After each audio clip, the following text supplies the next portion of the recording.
in the electoral process. Today, I'm delighted to be joined by two distinguished guests. Here in the studio, we have Dr. Peter Anosike. Dr. Anosike is a philosopher, development economist, and best-selling author. He's also an erudite commentator on economy, finance, politics, and power. He's also the author of the most talked about book titled Abuse of Power, How Democracy Turned into Tyranny of the Few. Thank you very much for joining us, sir. Thank you for having me. You're welcome. Joining us virtually is Lekia Christian. He's a public affairs analyst, a social justice crusader, and President, Niger Delta Coalition Against Violence. Thank you very much for joining us, sir.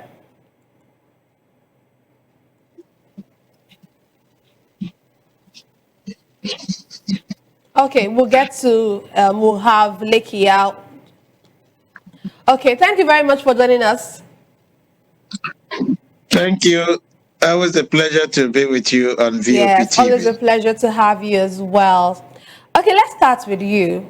I don't know if you of course, I'm sure you listened to what I read about the NSA saying that the violence will not be tolerated. Anyone who wants to practice any form of violence during the Anambra election would be brought to book or would be punished. What do you think of the statement by the NSA? Is it just talks? You know, will there really be action against those who cause violence? You know, we've had situations or we have issues of violence over time in our election processes, and nobody has been brought to book. And now the NSA is coming out to say this. What do you think? I think the NSA has never been involved directly with an election of this magnitude before. What I mean is that there has never been an election under his watch as National Security Advisor. And nobody will want to support an election that will be characterized by violence. So if he can make good his promise of bringing whosoever, irrespective of his or her political affiliation, to book, that will be a welcome development. Nobody supports violence. Violence will not help. We've seen casualties of violent elections in the past, and that's not one of the prayers any Nigerians will want to see.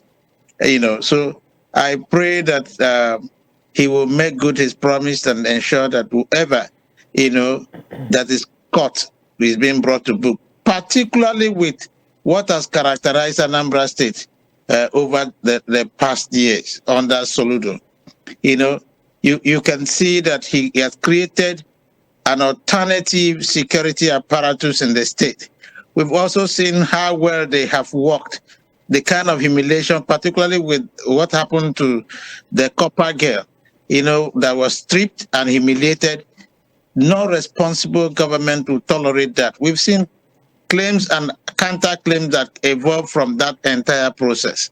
So he had worked with security organizations, local security networks that have been very violent in the past. So if the violence will be coming from Soludo's end, you know, and the National Security Advisor will make good his promise, I would like it.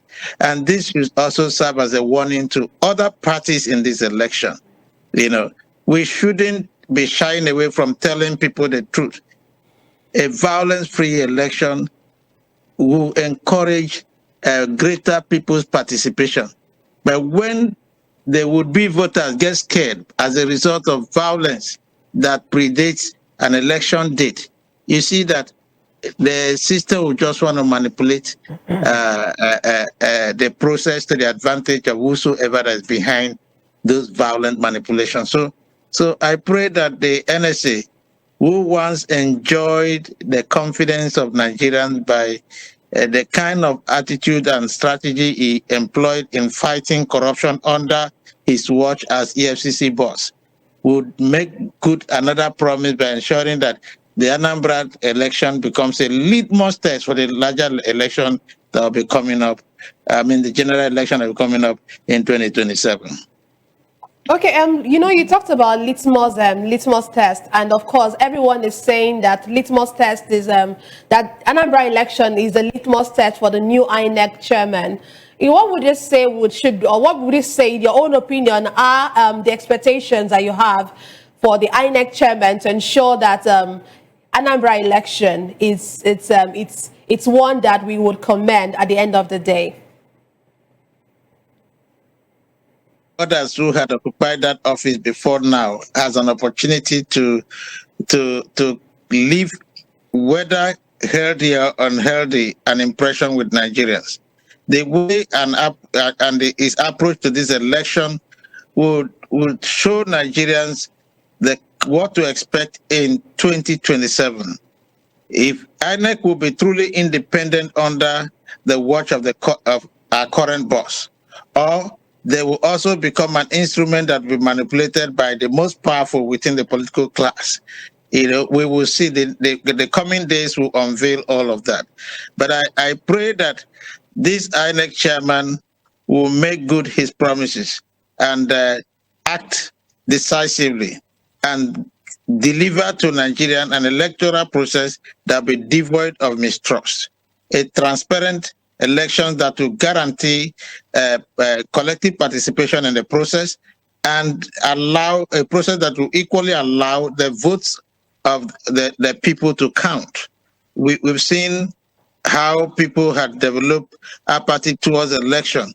If you look at the number of registered voters and you just juxtapose that with the outcome of election in terms of participation, you also see that people had lost confidence in the electoral process.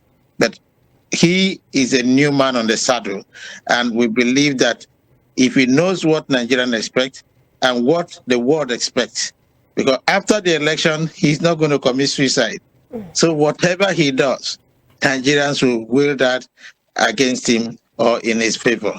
You know what happened in APGA, and how a woman was able to stand tall and very brave to ensure that the votes of the people count. So this is another litmus test for that office. This new boss is on the saddle, and Nigerians are watching. Okay. I am equally very interesting. Okay, Nigerians are watching, and everyone, of course, everyone is watching as well. Let's come to you, Dr. Peter. Okay, so, of course, one of the things he said, which everyone would attest to this, that the confidence of Nigerians have really weighed down. So how do you think INEC can ensure voter turnout, despite lack of trust that Nigerians have on the system, in quotes? How do you think INEC can ensure that voters actually turn out? I want to start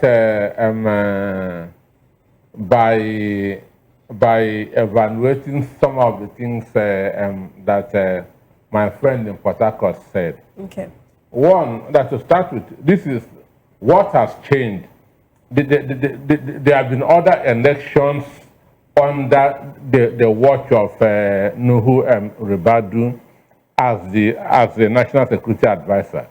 So this is not the first election, as Nekia Christian said. There have been Ondo and Edo state elections under his watch, and he never issued a statement. He never intervened. So the question is, why is he coming out now? Understand me? Why is he now talking in Anambra State government election? He never made a statement in Edo election. He never made a statement under Edo and Ondo elections. Then talking about that Nigerians had confidence in Ribadu when he was the EFCC chairman, he never fought corruption. He never fought. I was in the Sun newspaper from 2002, and in 2005, Nuhu Ribadu said that Ojikan is using Sun newspaper to launder money, that we had 9 billion in our account. At that point, that we didn't even have up to 1 billion. At that point, Sun newspaper started printing January 18, 2003. By 2007, Nuhu Ribadu said that Ojikan is using Sun newspaper to launder money. that 9 billion was found in our account, which is a 900%. We didn't even have up to 1 billion. But he just wants to use it, that is to give impression that Kanu is laundering money, because at that point in time, Kanu was at loggerhead with the president. So it is the kind of a person that Nigeria has confidence in. It is only those who don't know him that have confidence in him. But I know what's happening. I was involved, and I know that he never fought. He was just the attacking dog of the president and nothing more. He was just the attacking dog of the president and nothing more. So talking of fighting corruption, when we begin to write the history of those that have fought corruption in Nigeria, Nuhu Ribadu's name would not be there. So we shouldn't be deceived. That's why I said, let me just clear that first. So on election, for election to be free, fair, and credible, there are 4 parties that must do their job diligently. Number 1 is the political parties. Understand? It is the political parties that give instruction to touts to go and disrupt elections or carry ballot boxes. Number 2 is the security agencies. That's if they can be professional in their duties. Because in Nigeria, we have seen policemen snatching and running with ballot boxes. Policemen.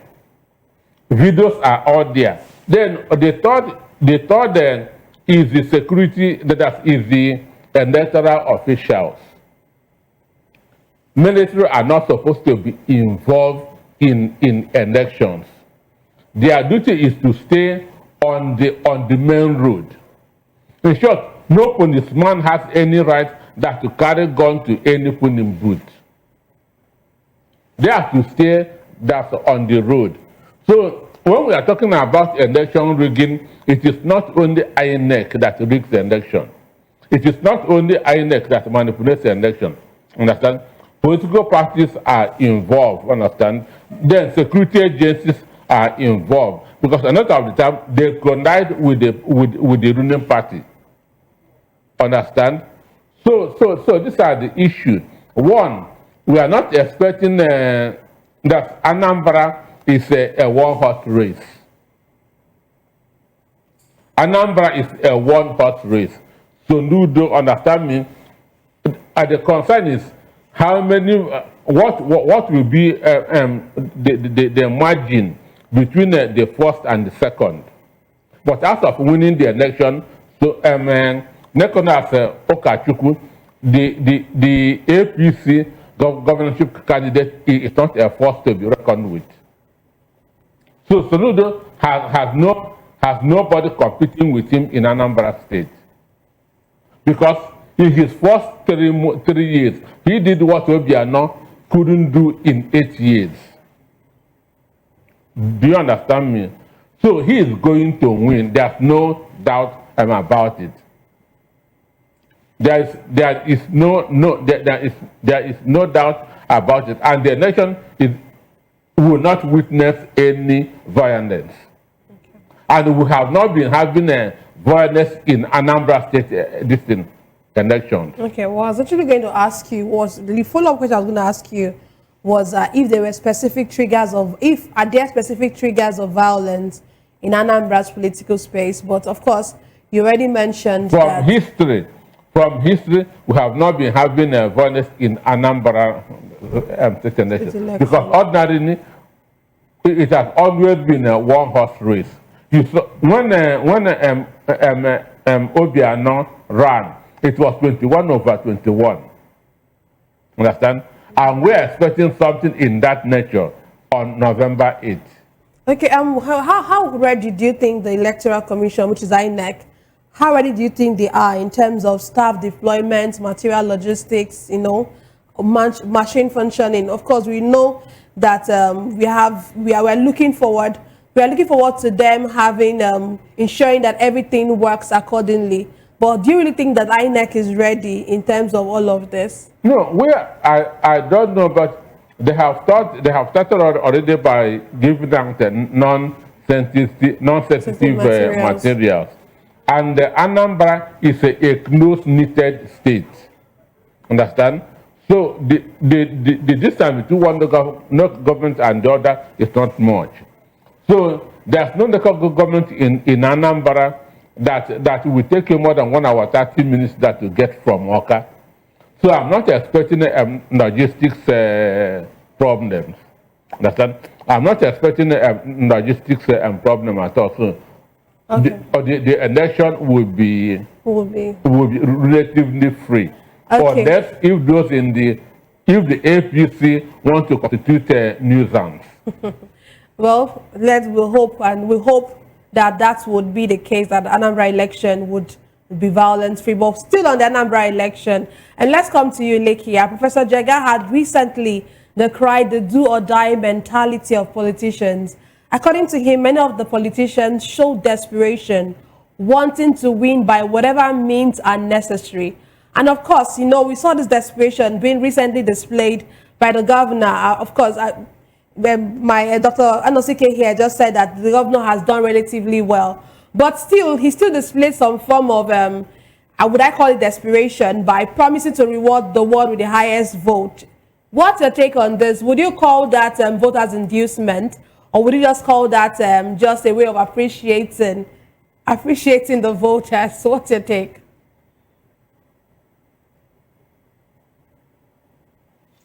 Election is all about conspiracies, and our political process is not strong enough to hold on to certain certain principles. We know too well that when it comes to Anambra, you've always witnessed crisis. But my brother there appears to be in love with either the party or the candidate, because at the point it's called the previous election where Obi won as 21/21. If you watch Anambra and Soludo, what informed his creation of a very special local security outfit? What was the purpose of that outfit? And how well have that outfit performed? Sometime in Rivers State, we also saw neighborhood watch and how the government fought against those boys and ensured that they did not see the light of the day. But here we have them operating comfortably in spite of their nefarious activities. What were they out? Are these not talks being prepared for election? So by the time they begin to show this element of violence in the society, look at a copper and the essence of that 1 year compulsory service to the nation being humiliated and disgraced.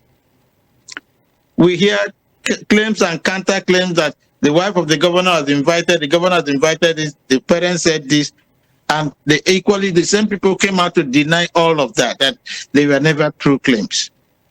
So a man who had that capacity to win, maybe he must have injected sufficient fear. And how free is the electoral space, the campaign space there? We've seen all that has been happening in Anambra prior to this November elections. And here again, he's coming to promise people, look, this is my reward for those who will. Let your work speak for you. You don't need to induce the people. You don't need to give them any secondary influence, lane of influence, to say this is that. Because there's so much hunger that has been inflicted on the people. So maybe those who are more hungry want to say, this promise from the governor, it will reduce the impact of hunger. And you see, they might, out of inducement, go there to vote. Those who seek election must do so with a clear conscience. They should come out to tell the people what they will do. For those of them who have been privileged to be in power, like Soludo, he should also allow a free space for every candidate and all the parties to operate. Inducement is not necessary. Let his work speak for him. When I talked about Rivalry, coming out for the first time, in his capacity as National Security Advisor, he has never been this much involved in any election. And he's coming out for the first time to get practically involved and coming out to warn people and say anybody who gets involved in violence, who gets caught, will be brought to book. And I'm saying, as somebody who is an apostle of peace, who believes in non-violence, who believes in a credible, peaceful, and election outcome that will be generally acceptable, I want to support Ribadu. You know, he talked about what his impression of Ribadu. If 1,000 persons comes out to look at any situation, the impression will be different. There are always indicators that determine people's judgment, you know, and different people see things from different perspectives. For me, I wasn't in Son, and I'm not sure his job I in asked Son. a question. Why did he not speak in Edo and in Ondo? Why Anambra? That's the question. But that does not erase the why fact didn't he that speak in he has Ondo finally and come out to Anambra? Okay, doctor, Why did he wake up in Anambra? Okay, can you allow him? Okay, can you just allow him finish up and then we'll come to maybe my that. brother is not happy that Ribadu is coming out to speak in Anambra. Between not speaking at all and waking up to his responsibility, which one is better? So let's expect what will happen. We are watching. Okay. The election will not take place in the moon.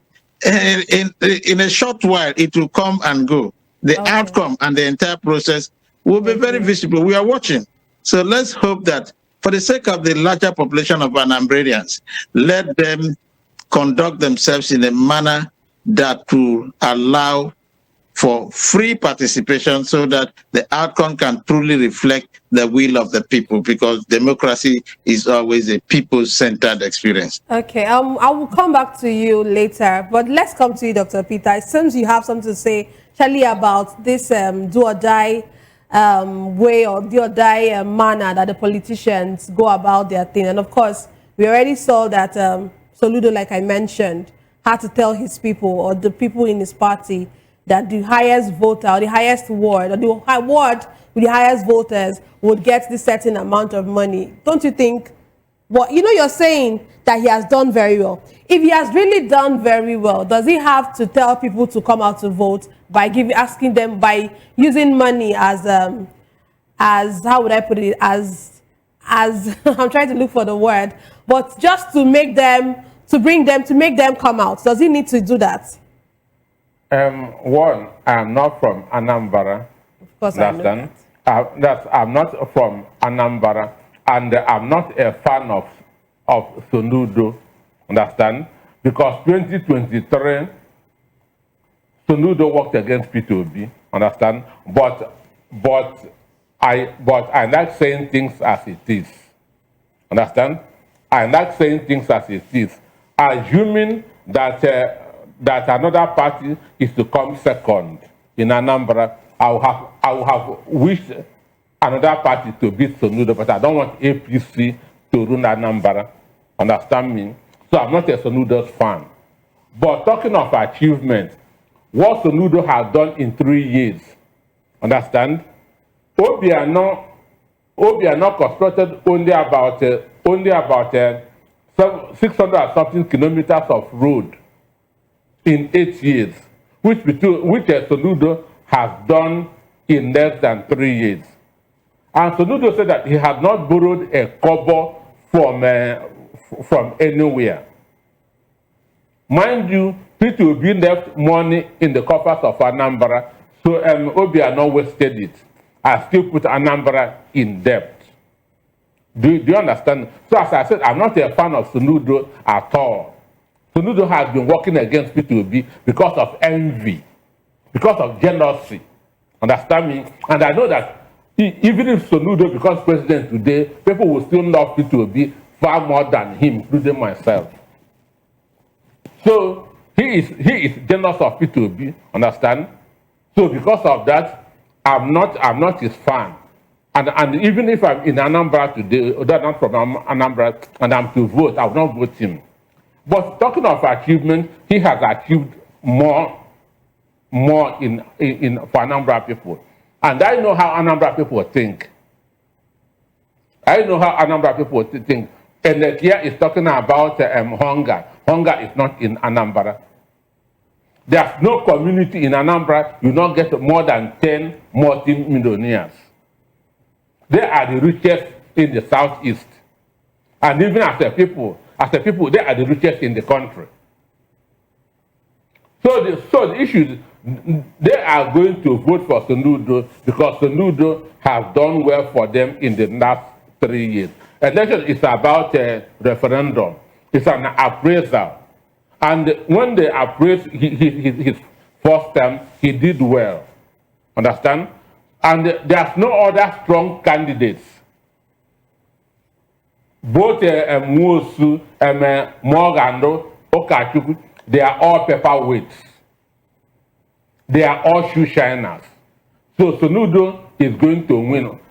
My concern is what will be the margin and not who is going to win.